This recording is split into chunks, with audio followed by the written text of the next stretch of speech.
In this video, we'll discuss about cardio for muscle building. Many bodybuilders flinch at the mention of the word cardio as they know that cardio burns fats. If the whole point of your tough exercise and diet regime is to gain muscle, why would you want to do something that burns fats? It just defeats the whole purpose, doesn't it? There is scientific evidence to back up this fact. A study was published in the Journal of Applied Physiology, which touched on this subject. The study included a group performing 10 weeks of intense training along with cardio. It was found that cardio burned more fat as compared to only weightlifting. The downside was that the cardio also reduced the strength gains. There are also other studies to prove that cardio does cut down the muscle gain when integrated with resistance training. Importance of cardio muscle building. So cardio becomes a controversial topic when trying to bulk up. The question remains, does cardio counter muscle gain? Well, it certainly can if you do it wrong, but it's not all that bad if you know how to do it properly. When you work out to gain muscle, think of cardio as conditioning. It's the means through which you can improve your heart health. A healthy heart means better blood flow to the muscles, which further means a sufficient supply of oxygen and nutrients to the musculature. But it's important that you do cardio without losing any muscle. According to Joe Holder, a Nike coach, you need to train both your aerobic and anaerobic systems if you want your cardio to complement your muscle building routine.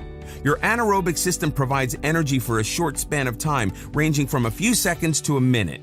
In this time, no oxygen is involved. The anaerobic phase is further divided into the alactic and lactic phase. Lactic acid is produced in the lactic phase while it's absent in the alactic phase. On the other hand, the aerobic system involves oxygen and provides energy for long-term use by breaking down essential nutrients to the body. Do's of cardio. If you plan on integrating cardio into your existing exercise routine, you need to do it properly and with extreme thought. First of all, you need to consider the number of days you'll be doing cardio for. Experts suggest that you should do cardio only for 2 days a week if you don't want to lose muscle. The maximum number of days could be 3, but if you exceed that, you'll end up losing muscle. Sprint exercises are the best kind of cardio that you can do to preserve your muscle mass. You may have seen professional runners being so buff despite running all the time. Well, it's because sprints work your anaerobic system, which means the energy comes from short spurts rather than burning off any major nutrient to the body. Also, sprints help improve recovery. They give your body time to build itself and repair any torn muscle. It will also help you in the gym because sprinting exercises increase your work capacity and give you massive energy. Do 10 rounds of sprints on a treadmill at a speed of 10 miles per hour. Make each round 10 seconds and take a 10-second rest between each round. To skip the part where the treadmill is accelerating, it's good to jump on the treadmill when your desired speed has been achieved by it. Might seem very easy when you read it here, but this routine really pumps you up. Try to take shorter breaks. Limit your cardio to less than 20 minutes. It's been seen in different studies that cardio done longer than that actually burns muscle mass. Low-intensity cardio is much better if you want to preserve muscle mass.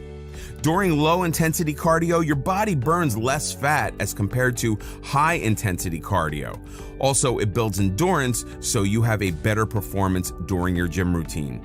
At the same time, low-intensity cardio is easier on the joints. This is also a considering factor for bodybuilders as they don't want to get injured doing cardio.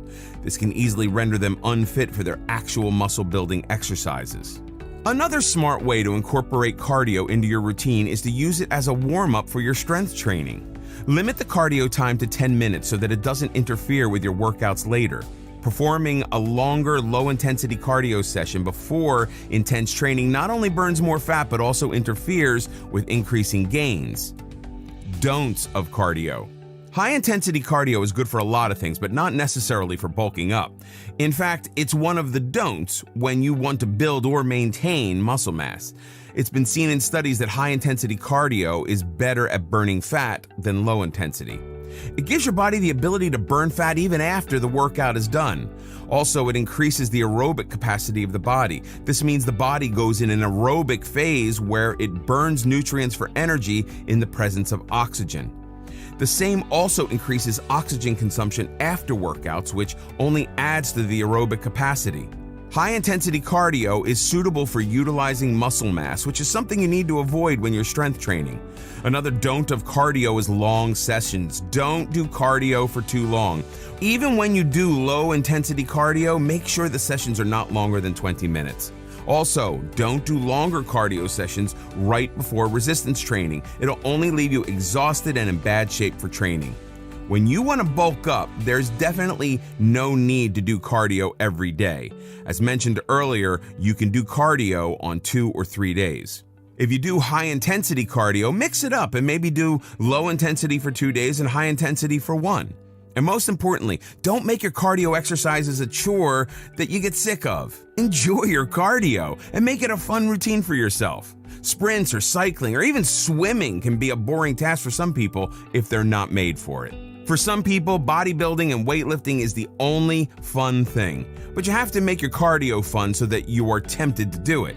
Cardio is supposed to condition your heart, so make your routine full of variety. Don't stick to one pattern. Change your cardio pattern just like you change your intense workout routine. For the first week of the month, try to do low intensity, then moderate intensity for the next week. For the first week of the month, try to do low intensity, and then moderate intensity for the next week, and high intensity every once in a while. Don't let your leg day and cardio fall on the same day. It'll leave you exhausted and you won't be able to do either of them with concentration or motivation. At least let there be a 1-day break between your leg day and your high intensity cardio day. So you can say that cardio is a good way for you to keep on track and to condition your body and heart. Just remember not to overdo anything because your body needs a break from time to time.